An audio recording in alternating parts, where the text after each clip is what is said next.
오늘 함께 은혜 나누신 말씀 잠언 31장 3절에서 5절까지의 말씀입니다. 잠언 31장 3절에서 5절까지 말씀 같이 한 목소리로 합독하시겠습니다. 내 힘을 여자들에게 쓰지 말며 왕들을 멸망시키는 일을 행하지 말지어다. 르무엘아, 포도주를 마시는 것이 왕들에게 마땅하지 아니하고 왕들에게 마땅하지 아니하며 독주를 찾는 것이 주권자들에게 마땅하지 않도다. 술을 마시다가 법을 잊어버리고 모든 곤고한 자들의 송사를 굽게 할까 두려우니라. 아멘. 오늘 함께 본독한 잠언 31장 3절로 5절 말씀을 가지고 술 취하지 말고 새술을 마셔라, 이와 같은 제목으로 함께 말씀의 은혜를 나누겠습니다.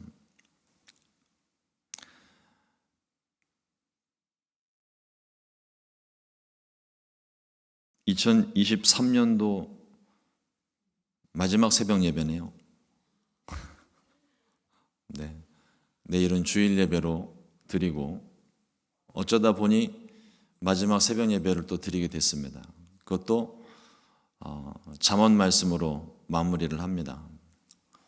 언제 또다시 잠언 말씀으로 새벽 예배를 열을지 기약할 수는 없지만 잠언의 말씀을 통해서 우리 가운데 주시는 말씀 딱 한 가지만 우리가 기억한다면, 지혜는 하나님 말씀에 순종하면서 사는 것이라는 겁니다.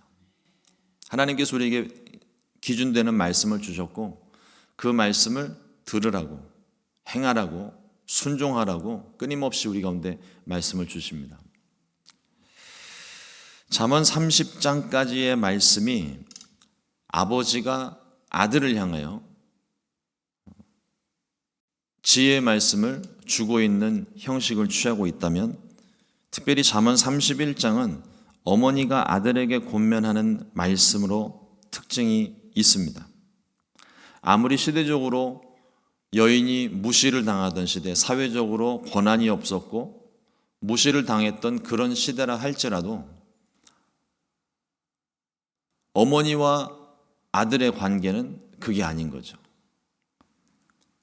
또 왕이라 할지라도 어머니와 아들의 관계는 남다른 특징이 분명하게 있습니다. 오늘 말씀 처음 시작을 보게 되면 르무엘 왕이 말씀한 바 곧 그의 어머니가 그를 훈계한 잠언이라 이렇게 되어 있습니다. 근데 성경 어디를 봐도, 이스라엘의 모든 왕의 역사를 살펴봐도 르무엘은 없습니다. 르무엘 왕이 존재를 하질 않아요. 그래서 학자들이 또 호기심이 발동돼서 주변 나라들을 다 샅샅이 뒤졌습니다. 어느 나라에도 르무엘 왕이 존재하지 않고 비스무리한 이름을 가진 사람도 존재하지 않습니다.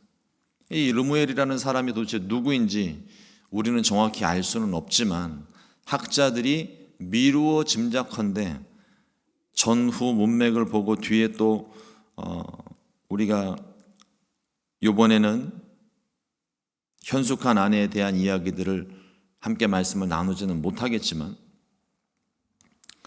뒤에 현숙한 아내에 대한 권면의 말씀이 있는 것으로 보아 솔로몬에게 했던 말씀이 아닐까. 그러니까 솔로몬의 어머니가 솔로몬에게 이야기한 것이 아닐까 추정을 하면서 잠정적으로 내린 결론이 솔로몬의 또 다른 이름이 르무엘이 아닐까 하는 그런 주장들을 하기는 합니다. 정확한 것은 아니고요. 르무엘이라는 사람이 갑자기 등장을 하니까 혹시라도 이 사람이 어떤 사람인가 궁금해하실 분들이 계셔서 잠깐 설명을 드렸습니다. 비록 어머니가 왕이 된 아들에게 주는 잠언의 말씀이지만 이 말씀은 왕들에게만 해당되는 말씀은 아닙니다. 기본적으로 어머니가 자식에게 권면하는 지혜의 말씀이며, 우리 모두는 예수님을 믿는 그 순간 저와 여러분들 모두가 왕 같은 제사장이 되었어요. 그러면 우리도 이 말씀을 받을 자격이 있습니다. 각자에게 맡겨주신 직분과 사명을 감당하는 모든 이들에게, 그리고 모든 성도들에게 주시는 말씀이기도 합니다. 그래서 오늘 그 말씀의 가장 중요한 부분 몇 가지를 말씀을 나누려고 하는데, 먼저 31장 3절의 말씀입니다. 내 힘을 여자들에게 쓰지 말며 왕들을 멸망시키는 일을 행하지 말지어다. 당시 시대적인 상황이 왕이라면, 귀족이라면, 그리고 일반 사람들도 여건만 허락한다면 많은 여인을 아내로 두는 것을 영웅시 취급하던 그런 시대였습니다. 그러나 이것은 하나님의 말씀 어디에도 허용되고 있는 말씀이 아닙니다. 성경은 분명하게 이야기하기를 한 남자와 한 여자가 만나 둘이 한 몸을 이루는 것을 부부라고 정의를 합니다. 그 외에 나머지는 성경 가운데 아브라함도 그러했고 야곱도 그러했고 또 우리가 기억나는 몇몇 사람들 여러 아내를 두었던 성경의 기록이 있습니다. 근데 그것은 그 시대적인 상황, 그 시대적인 문화를 그들이 수용한 것이지 하나님이 그것을 된다 이렇게 말씀하신 건 아니에요. 하나님의 말씀은 창세기 이후로 변함이 없습니다. 한 남자와 한 여자가 한 몸을 이루는 게 그게 부부예요. 일부 다처제를 허용하신 적이 없고 어떤 나라에 가니까 일처 다부제도 있다고 하는데 그것도 허용이 된 적이 없습니다. 단지 우리가 그 시대적인 문화를 시대적인 상황이 그랬다는 이유로 그것을 취하였던 것이지 성경이 그렇게 말하고 있지 않아요. 시대적인 상황이 그랬다는 이유, 또 왕이 특히 이제 왕 같은 경우는 그 다음 왕을 이어야 되니까 후사를 이어가야 되니까 의술이 발달하지 않았던 그런 시대에 어린 왕자들이 죽으면 다음 계승을 하지를 못하니까 그런 이유들을 갖다 붙여서 자기 아내 외에도 후궁과 첩들을 두었던 그런 시대입니다. 그리고 정략적으로 주변 나라들과 동맹을 맺든지 아니면 우호적인 관계를 맺기 위해서 정치적으로 결혼을 하는 경우들도 있었고요. 근데 이 모든 것이 다 있었다, 충분히 시대적인 상황이 그랬다 치더라도 솔로몬은 해도 너무했던 것 같습니다. 후궁이 700명, 첩이 300명, 심해도 많이 심했습니다. 결국 자신의 어떤 정치적인 부분과 또 개인적인 부분과 여러 가지 많은 상황들을 고려한다 해도 결국 자신이 취하였던 후궁과 첩으로 인해서 그의 마음이 하나님에게서부터 멀어지는데 이 여인들이 일조를 합니다. 또 성경 가운데도 우리 지난 봄철에 창세기 말씀 또 새벽 예배 말씀 나누면서 그때도 말씀을 드렸지만 하나님이 허락하지 않으신 일부 다처제의 결과는 가족 내에 싸움이 그칠 날이 없는 심한 갈등만 있을 뿐이지. 그래서 이 잠언 말씀을 통해서 어머니는 왕이 된 아들에게 여색을 즐기지 말라고 권면을 합니다. 힘을 여자들에게 쓰지 말며 또 왕들을 멸망시키는 일에 대해서 말을 하는데 당시 빈번하게 일어났던 침략전쟁과도 같은 일들을 말을 합니다. 그 당시는 지금과는 다르게 어떤 정치적인 수단이 아니라 소위 말하는 땅 따먹기 시대잖아요. 가서 쳐들어가서 내 땅 만들고 거기서 재산을 얻고 땅을 넓혀 나가고 정복전쟁이 한참 일어나던 그런 시대인데 이와 같은 일들로 체력을 낭비하지 말고 국력 낭비하지 말고 시간 낭비하지 말라고 어머니가 아들에게 말을 하는 거예요. 이유는 왕이 왕으로서 분명하게 해야 될 일이 있기 때문입니다. 백성들을 다스리고 재판해주고 또 국정을 운영해 나가고 나라를 다스려 나가는 이 모든 일을 하는데 여색을 즐기고 또 여인들을 함부로 하거나 또 왕들을 멸망시키는 그런 일들에 우선권을 두게 시작하면 나라 운영을 다스리지를 못한다는 겁니다. 그리고 또 중요하게 오늘 권면하고 있는 것 중에 하나가 술에 관한 말씀입니다.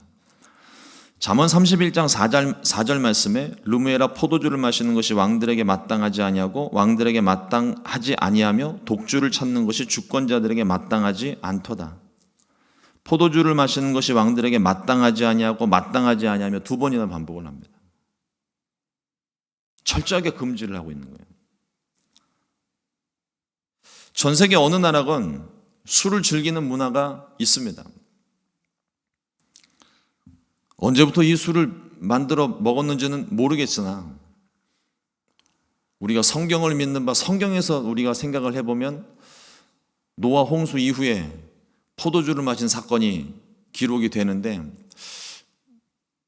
누가 가르쳐 준 게 아니고 이미 알고 있는 것이라면 훨씬 더 그 이전부터 이 술 문화가 있었던 것 같아요. 술을 왜 먹을까요? 취하려고 먹습니다.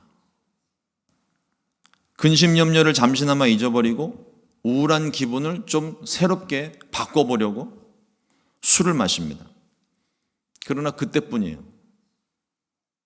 술 마시고 난 다음에 취해서 잠들었다가 다음날 아침에 일어나면 속만 쓰립니다. 먹고 난 다음에 늘 하는 말이 내가 미쳤지. 왜 술을 먹었을까? 후회할 일을 그날 또 합니다. 아침에 후회하고 저녁에 또 술을 마셔요. 술을 마신다고 문제가 해결되거나 근심 염려가 사라진다면 얼마든지 술을 마시겠어요. 그러나 술을 마신다고 문제가 해결되거나 내 마음의 고통이 근심 염려와 문제가 해결되는 일이 하나도 없는 거죠. 잠시나마 고통스러운 현실을 잊어보려고 사람들이 술을 마십니다. 그나마 잠시 슬픈 일이 있어서 괴로운 일이 있어서 술 마시는 건 그래도 이해가 됩니다. 그런데 이제는 근심 걱정이 없어도 그저 취하기 위해서 자기 유흥을 위해서 술을 마십니다. 일단 술이 들어가면 이성적인 판단에 영향을 줍니다. 얌전하던 사람이 과도하게 흥분을 한다든지 이성이 마비되거나 폭력적이 되거나 아니면 차분해지거나 잠을 자거나 어떤 모습이 되었던 일단 술을 마시면 사람이 변하고 취하기 마련이에요. 어떤 우리 성도님들 중에 그런 질문하시는 분들이 꽤 있습니다. 성경 어디에 술 마시지 말라고 이야기를 하냐? 여러분 성경은 분명하게 술 취하지 말라고 이야기합니다. 근데 그 말이 어떤 의미인지를 잘 생각해 보셔야 돼요. 술을 마시면 몸 안에 알코올이 들어가서 혈관 속에 알코올 농도가 생깁니다. 한 잔을 마시면 한 잔 마시는 만큼 취하는 거고 두 잔을 마시면 두 잔 마시는 만큼 취하는 거고 알코올 도수가 얕은 것을 마신다 하더라도 얕은 걸 마시는 만큼 취하는 것이고 요즘은요 소주가 옛날하고 다르게 많이 순하게 부드럽게 됐다고 해서 막 광고하고 홍보를 하고 있는데 거의 와인 수준이라고 얘기를 하더라고요. 그런데 여러분 기본적으로 취하려고 술을 마시는 사람들은요 안 취하면 더 먹습니다. 결국은 취하게 되는 거예요. 나는 두 잔을 마시고 한 병을 먹어도 끄떡도 없다고 취하지 않는다고. 여러분 다 뻥입니다. 혈관 속에 알코올 농도를 측정을 하면은요, 마신 만큼 정확하게 숫자가 나와요. 마신 만큼 취하는 겁니다. 술은.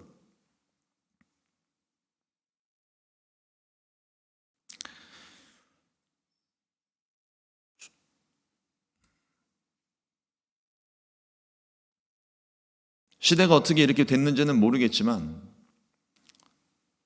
교회 안에서도 술을 먹는 문화가 너무 익숙해져 버렸어요. 여러분 술 마시지 마십시오. 성경에서 말씀하고 있습니다. 술 취하지 말라. 다시 말씀드리지만 한 잔 먹으면 먹은 만큼 취하는 거예요. 그러면 자기는 멀쩡하다고 생각을 할지 모르겠지만 옆에 사람들이 보면은 티가 나요. 얼굴이 빨개지든지 귀가 빨개지든지 목이 빨개지든지 뭐든 하여튼 빨개져요. 넘어져서 부딪혀서 빨개지든지.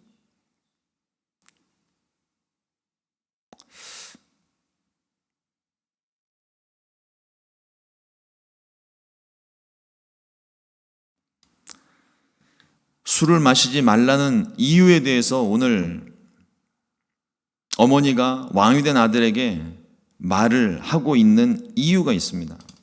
왕이 왕으로서 해야 될 도리가 있기 때문에 그래요. 5절 말씀에 보면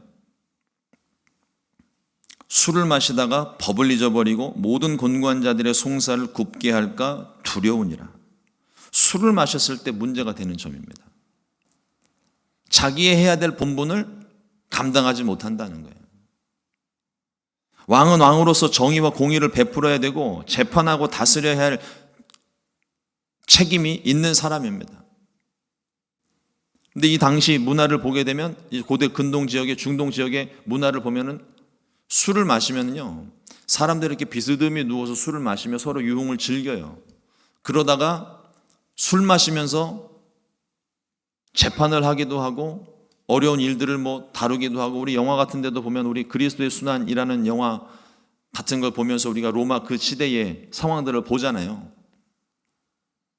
그러면 재판을 하면서도 홀짝홀짝 계속 포도주를 마십니다. 물이 더러워서 포도주가 개발됐다, 맥주가 개발됐다? 이제는 생수 팔잖아요. 그럼 와인 마시면 안 되죠. 맥주 마시면 안 되는 거예요. 물 있습니다. 사서 먹으면 되는 거예요. 어차피 맥주도 사서 먹는 것이고 물도 사서 먹는 것이고.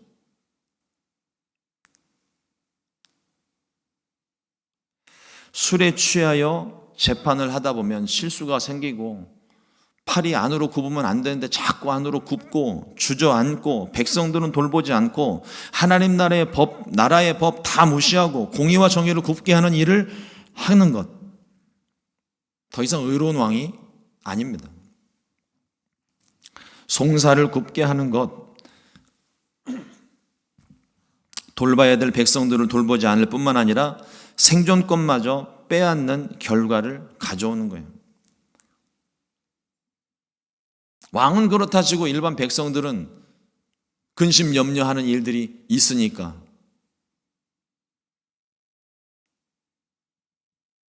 그러한 자들이 살기 위해서 왕을 찾아와서 재판해달라고 송사하고 소송을 하는데, 왕은 늘 술에 취해 있어서 제대로 된 판결도 하지 못하고 기준도 모호하고, 예수님께서 말씀하셨던 그 불의한 재판관이 이런 모습 아니겠습니까? 자기 욕심을 채우기 위해서, 내 사람 생기기 위해서 판결을 그릇되게 행하는 것. 억압받고 가난한 자들을 2번 죽이는 거예요. 근데 오늘 말씀에 보면, 우리 함께 본독한 말씀은 아니지만 6절에 보면 술이 허용되는 경우도 있었습니다. 6절에 보면 독주는 죽게 된 자에게, 포도주는 마음에 근심하는 자에게 줄지어다. 죽게 된 자에게는 독주를 주고 쓰리고 비통한 마음을 가진 사람들에게 포도주를 주라고 말씀합니다. 이 경우는 취하기 위해서 술을 먹는 게 아니에요. 약입니다, 약. 여기서 말하는 독주, 죽게 된 사람들에게 독주를 주는 거는요, 마취제 같은 거예요. 예수님께서도 십자가에 달리셨을 때 신포도주를 먹였잖아요. 먹이려고 이게 해용에 찍어서 이렇게 올렸잖아요. 예수님께서 드시질 않으셨습니다. 그게 마취제 같은 역할인 거예요. 고통을 덜어준다는 거죠. 그리고 포도주 같은 경우는 마음이 근심한 자들에게 마음의 위로로, 또 사도 바울 같은 경우도 약으로 이 포도주를 먹기는 했지만 약으로 위로주로 사용하는 경우에는 허용이 됩니다. 이거는 취하기 위해서 마시는 술이 아닌 거예요. 약으로 쓰는 거죠.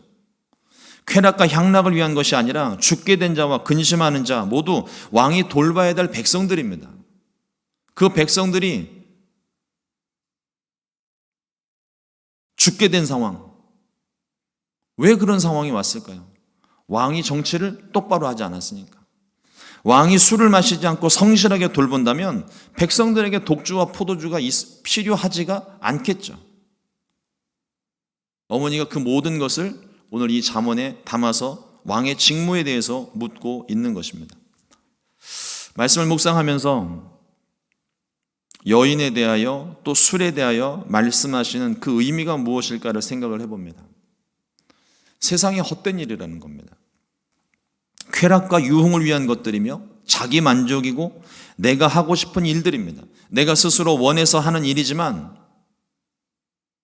만족을 위해서 행하는 일들이지만 마셔도 채워지지 않고 여인을 품어도 만족함이 없습니다.